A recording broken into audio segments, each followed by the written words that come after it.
Oppo alza ancora l'asticella della sua famiglia Reno, questo è il top della famiglia, sto parlando di Oppo Reno 13 Pro, ma a che prezzo? Letteralmente. Ne parleremo a fine video. Uno smartphone che non fatevi ingannare, così a primo acchito anche a me sembrava un po' quello dello scorso anno. In realtà non è così, ci sono dei passi in avanti che meritano di essere raccontati. Se volete supportare il nostro lavoro, il metodo per farlo è gratuito, sono solo 2 click o 2 tap. Uno qui e uno qui per iscrivervi e attivare la campanella delle notifiche su YouTube. Ma adesso iniziamo. Non ci può essere una bella recensione senza un bel unboxing e la vedete, la confezione è troppo sottile per essere un unboxing ricco. Qui abbiamo lo smartphone, qua sotto abbiamo il cavetto e invece la manualistica era in questa piccola confezione che avevo levato prima. Ma quindi andiamo diritti verso la qualità costruttiva, se non prima avervi detto che in realtà ci sono delle cose incluse con questo smartphone per i primi che lo acquisteranno, ma neanche tanto i primi, vi dico tutto comunque alla fine. Passiamo adesso davvero alla qualità costruttiva perché proprio come vi dicevo all'inizio, questo smartphone sembra un po' quello dell'anno scorso, ma in realtà poi lo si tocca in mano, lo si utilizza e non è così. Dal punto di vista estetico e costruttivo, quando ho visto questo Oppo Reno 13 Pro nei render, nelle foto, quando Oppo ce l'ha presentato a distanza, mi sono detto sì, vabbè, interessante, un buon design, molto simile a quello dell'anno scorso, il che da un lato bene, perché finalmente sta trovando una strada, dall'altro, vabbè, forse si poteva usare qualcosa in più, mi sono domandato. Poi l'ho toccato con mano e devo dire che le immagini non gli rendevano giustizia, perché sì, esteticamente ha un filo conduttore molto forte con lo scorso anno, ma dal punto di vista costruttivo la sensazione di qualità è stata subito molto migliore. Il profilo è realizzato con un nuovo alluminio aerospaziale più resistente, ma soprattutto questo vetro è un unico blocco di vetro anche qui sulla parte fotocamere con questo, vabbè, questo effetto che avevamo già un po' visto, un po' setoso qui sul retro, in questa colorazione leggermente violacea, anche se in molti casi sembra quasi più grigia che violacea. Molto piacevole, questo vetro veramente molto piacevole, non trattiene nessuna impronta, ma non è scivolosissimo. Insomma, tra l'altro il formato, questo squadrato, questo design in mano si utilizza molto bene, non è uno smartphone compatto, ma si utilizza bene. Insomma, è difficile da descrivere, ma nonostante il design sia estremamente simile allo scorso anno, lo smartphone toccandolo sembra decisamente un passo molto più avanti. In più IP69 resiste ad acqua, polvere, acqua ad alta pressione, acqua ad alta e bassa temperatura. Le dimensioni sono 162,73, 76,55 e 7,55 mm, quindi tutto sommato abbastanza sottile e vedete che il blocco fotocamera è sì sporgente ma non esageratamente sporgente, e a questo ci aggiungo il fatto che il peso è leggermente aumentato, 195 grammi, ma è comunque giusto, non è particolarmente pesante. E secondo me questo peso aiuta a trasmettere questa sensazione di solidità. Insomma, dal punto di vista di design e costruttivo non avrà guizzi estetici particolari, se non questo effetto seta che a me personalmente lascia un po' indifferente, ma la qualità costruttiva c'è veramente tutta. Nessuna rivoluzione nella scheda tecnica, ma alcune novità che vi racconterò adesso. Parliamo delle specifiche tecniche, parliamo quindi della scheda tecnica, lo mettiamo qui un attimo da parte, vi racconto delle sue specifiche. Processore MediaTek Dimensity 8350, quindi aggiornamento rispetto allo scorso anno, 4 nanometri, octa-core, 3.35 GHz frequenza massima, processore grafico Mali G615MC6, un unico taglio di memoria, ancora una volta Oppo fa così, molto bene, grazie Oppo per semplificare a tutti la vita, 12 GB di RAM LPDDR5X, 512 GB di memoria interna UFS 3.1 non espandibile, non ci sono stati quindi passi in avanti rispetto allo scorso anno, non ci sono le UFS 4.0, è un peccato sì, però tutto sommato devo dire funzionava bene e in effetti funziona ancora velocissimo e benissimo anche quest'anno. Connettività ottima 5G con antenna 360 gradi e Wi-Fi 6E con chip Signal Boost X1, che è un chip che aumenta la ricezione del Wi-Fi. Devo dire qualcosa forse ho notato, non mi è sembrato la svolta in assoluto, ma comunque ho notato una ricezione Wi-Fi particolarmente valida. E poi abbiamo sensore di prossimità fisico, non abbiamo il jack audio, abbiamo il supporto eSIM per appunto la SIM virtuale e poi abbiamo una camera di vapore più grande per dissipare il calore, anche se devo dire non l'ho mai sentito diventare particolarmente caldo e le prestazioni del processore sono notevoli. Gli ultimi Dimensity serie 8000 mi hanno veramente stupito in positivo. e questo non è affatto da meno, appunto per me è promosso. Insomma, la parte hardware è buona, non è diciamo egregia, non è da vero completissimo top di gamma, ci sono delle sfumature, appunto le memorie UFS 3.1 o magari il fatto che non ci sia la memoria espandibile o non ci sia il Wi-Fi 7, insomma decidete voi un po' qual è la cosa che vi disturba un po' di più, ma a parte queste che possiamo dire sono delle piccolezze per pochi, l'hardware è assolutamente completo.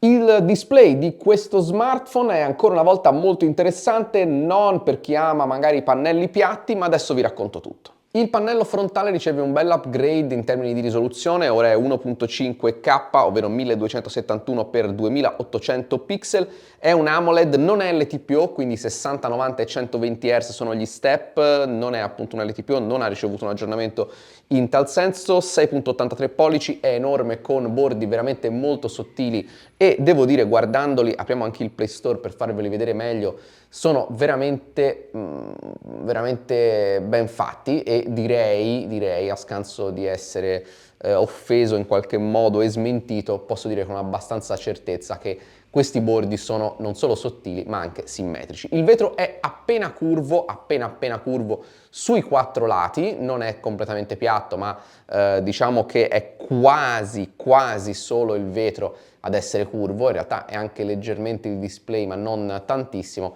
a qualcuno potrebbe non piacere, però devo dire è veramente un bel pannello. 1200 nit di picco che sono onesti. Non capisco bene cosa sia successo, l'anno scorso ne dichiaravano forse di più, no, forse la stessa luminosità di picco, insomma non ci sono stati miglioramenti neanche in questo campo. Splash proof, quindi funziona anche a schermo bagnato e vero always on display personalizzabile, quello di Oppo / OnePlus per me è uno dei preferiti. Veramente una bella novità per quanto riguarda il software. Qui abbiamo Android 15, quindi l'ultima versione di Android, con l'ultima versione della ColorOS, che è il sistema personalizzato di Oppo. Ma per quanto riguarda gli aggiornamenti, veramente appunto una bella novità, perché l'azienda garantisce 5 nuove versioni di Android, quindi fino ad Android 20 e 6 anni di patch di sicurezza, che per uno smartphone di fascia media, medio-alta, non sono per niente scontati. Oppo fa veramente una bella promessa, insomma ci si impegna davvero a far sì che questo Oppo Reno 13 Pro sia il vostro smartphone preferito, dopo che eventualmente lo avrete scelto, non oggi soltanto, ma per lungo tempo. Sul software, allora partiamo con la critica. La critica è il bloatware. Tutte queste app imperdibili, che invece sono assolutamente perdibilissime, sono dei giochini. Qui abbiamo più app, fra cui un altro giochino, anche queste app qua sotto tutte preinstallate da Temu, ma a Cube M, che sarà, mi invento, Cube Master, non lo so, e tutte queste altre app sono preinstallate. Ce ne sono troppe app preinstallate, quindi bloatware, sì certo, posso prendere questo giochino e non rimuovere, ma eliminarlo definitivamente. Mi libero, quindi con 10 minuti del vostro tempo avrete liberato lo smartphone di tutte queste app inutili, ce n'è qualcun'altra anche qua dentro, queste però in realtà sono quelle di Oppo, però dà sempre quella sensazione di peccato, no? Si poteva magari evitare, considerando anche che poi come vedremo il prezzo è salito, forse non c'era bisogno di prendere soldi anche da questi sviluppatori per preinstallare le loro app, no? Tra le funzionalità abbiamo Share to iOS, quindi potete condividere una foto anche con iOS, condividi con iPhone, vedete qui la funzionalità. Dovete installare su iPhone un'applicazione correlata, ma poi funziona bene come se fosse un po' AirDrop. Abbiamo gli strumenti di gioco e poi abbiamo delle funzionalità di AI. Per esempio, andiamo a prendere una notizia che ci interessa leggere.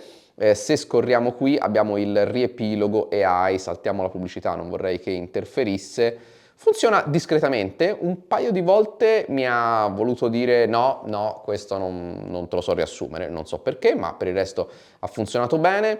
La lettura ad alta voce che funziona anche quando poi uscite dal browser, quindi continua a leggervi la notizia che vi interessava uscendo dal browser, funzioni interessanti. Dalla barra laterale abbiamo il dock dei file dove salvare file preferiti oppure un dock di file recenti con gli ultimi file con cui avete interagito e per il resto il software è veramente fluidissimo, ma soprattutto, come vi ho già detto, tanti anni di aggiornamento molto bene. Il comparto fotografico ospita ancora 3 fotocamere, una 50 megapixel f1.8, una seconda 50 megapixel f2.8 zoom e poi una grandangolare purtroppo da soli 8 megapixel, mentre invece la fotocamera sulla parte frontale, si è attivato di tutto appena ho sfiorato il display, è un'altra 50 megapixel. Interfaccia di scatto che non è cambiata, le stesse funzioni, qui tappando sulla freccettina, l'avevamo già visto sul Find X se non sbaglio, ci sono delle sorte di template, se volete scattare in uno di questi specifici contesti avete il template già pronto, Pro, video, ritratto e su altro queste funzionalità aggiuntive, fra cui segnalo subacquea che vi permette di fare foto in modalità subacquea senza l'utilizzo di un case, utilizzando in questo caso i tasti fisici. Tieni premuto il pulsante di accensione per uscire a modalità subacquea, ok, non l'avevo fatto quindi non avevo seguito questi passaggi, ecco qua. Qui sta rimuovendo l'acqua in corso, quindi la sta spingendo fuori dai fori, noi non l'abbiamo mai messo in acqua, insomma pensato per poter volendo scattare anche sott'acqua. Ci sono delle modalità di editing che poi vi farò vedere, qui ci sono tanti livelli di zoom, quelli veri sono 1 e 3.5x, oltre alla grandangolare, e qui vedete anche la macro automatica. Andiamo a vedere come scatta le foto, e allora... la fotocamera, anzi mettiamola così, le fotocamere a 50 megapixel scattano bene, principale, zoom e frontale. La frontale non è la migliore in assoluto ma non è male, è anche abbastanza grandangolare. La delusione è stata la fotocamera grandangolare perché gli manca di dettaglio, 8 megapixel su di uno smartphone così sono pochi, non c'è veramente molto da dire. E questo ha anche un altro svantaggio, che la fotocamera macro, quando si attiva in automatico, io una volta non mi ero accorto, c'è una foto di Nia, a un certo punto la vedrete, che capirete che la foto è meno bella del solito perché era partita la macro, e con la grandangolare vi perdete dei dettagli, vi perdete assolutamente di nitidezza, ma anche di contrasti se vogliamo.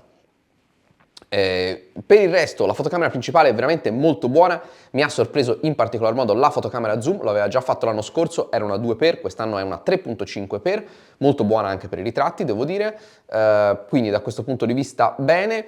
La parte video, non sono convinto della parte video perché il 4K 60 è solo dalla principale e non è particolarmente stabile. Per usare la Full HD, scusate, per usare la grandangolare bisogna scendere al Full HD, questo a dimostrazione anche che questo sensore grandangolare non è all'altezza, e da lì potete usare tutte le fotocamere, ma comunque anche in quel caso secondo me poteva essere un po' più fluido il video, c'è qualcosa che non mi ha convinto del tutto.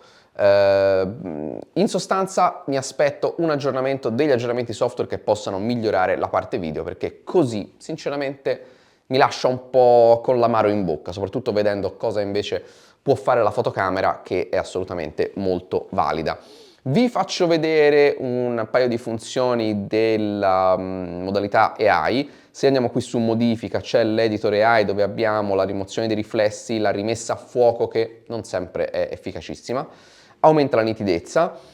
Bene, devo dire l'AI Eraser, quindi la classica gomma magica, visto che se ne parla molto perché ora sta arrivando quella di Apple, anzi ormai è praticamente quasi arrivata anche in Europa e non funziona un granché bene, c'è molta discussione su questo. Funziona bene, a volte, no, ho sbagliato, non volevo cancellare quello, a volte bisogna fare qualche tentativo in più. Questo motorino sono abbastanza sicuro che me ne prenderà soltanto una parte, esatto, e poi al secondo tentativo invece mi cancellerà anche la parte rimanente. Ho fatto questa prova più volte, vedete, mi ha tenuto questo pezzo di motorino che invece ora andrà a cancellarmi e per i test che ho fatto lo farà bene. Bisogna a volte un po' insistere, però quello che fa lo fa bene, a dimostrazione che l'NPU di no, ci vogliono 2 dita per scorrere, ogni volta me ne dimentico, guardate qui però c'era parcheggiata una macchina e sono apparsi pezzi di vetrine, quindi molto bene da questo punto di vista, insomma è un editor AI che fa il suo. Eccoci anche in gioco, siamo al massimo. Quello che vediamo è che per qualche ragione gli FPS arrivano a 60. Andiamo un attimo nelle opzioni, esatto, 120 impostati, non ci va a 120, però con il massimo dei dettagli. Forse ci andrebbe abbassando un po' i dettagli. Effettivamente è una prova che giocando non ho fatto e mi sto domandando ora per la prima volta, ma non credo sinceramente. Di solito questo è il massimo che si può ottenere con queste impostazioni, 60 però quantomeno stabili, che vedete insomma si aggirano al massimo, scendono a 50 per un istante ma rimangono stabili, quindi assolutamente giocabilissimo, anche se per qualche ragione quantomeno in questo gioco questa GPU non permette di spingere a 120, però insomma finché il gioco gira fluido a 60 direi che può assolutamente andare ancora molto bene in un gioco mobile. La vibrazione che sto sentendo ora con il feedback aptico di queste esplosioni è buona. Tra l'altro non sono esplosioni ma credo siano fuochi d'artificio, non lo so. No, sono esplosioni invece, qualcuno sta cercando di tirarmi giù. Si riesce a giocare fluidamente, come vi dicevo giusto prima, lo smartphone non risulta, beh niente, sono proprio un fesso come si suol dire qui da noi, lo smartphone non risulta, vabbè qui sto schiantando quindi esco per non subire l'onta della sconfitta. Vi dicevo, lo smartphone non diventa mai esageratamente caldo, sì un po' tiepido, ma insomma le prestazioni le gestisce veramente molto molto bene. La batteria, lo smartphone non è cresciuto in dimensioni particolarmente, ma è cresciuta la batteria perché utilizza una nuova tecnologia silicio carbonio, sale a 5800 mAh, era 5000 l'anno scorso e già si comportava bene l'anno scorso, quest'anno si comporta alla grandissima, è uno smartphone che con utilizzo medio ci fate anche 2 giorni senza portarvi dietro un grosso mattone, con un utilizzo intenso il giorno lo sfangate tranquillamente. La ricarica è rapidissima, 80 watt e come vi dirò a breve alimentatore incluso nella confezione per un periodo promozionale. Non c'è la ricarica wireless che invece ho trovato nella scheda tecnica di alcune varianti credo asiatiche, non sono sicuro, mi sembra strano che abbia la ricarica wireless, fatto sta che questo non ce l'ha, questa è l'unica cosa assolutamente certa. Ok, siamo quindi alle conclusioni per questo Reno 13 Pro e vi devo dire il prezzo, è arrivato questo momento, lo ammetto, doloroso, l'ho anticipato fin dall'inizio, a che prezzo?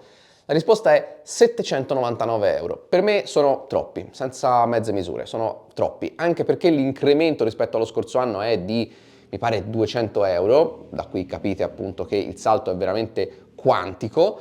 L'azienda fa un fantastico, bisogna riconoscerlo, bundle per il lancio. Fino al controllo, perché scusate non mi ricordavo, il 7 di aprile, i preordini finiscono invece il 6, quando lo smartphone entra in vendita, ma l'offerta continua fino al 7 di aprile.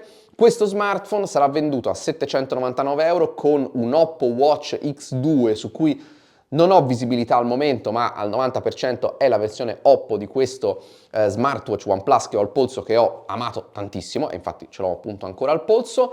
Poi un caricabatterie da 80 watt e una Oppo Care Plus che vi dà sostanzialmente tranquillità dal punto di vista delle riparazioni per quanto riguarda i danni accidentali, magari per poi questo tipo di assicurazioni controllate bene sempre tutte le clausole.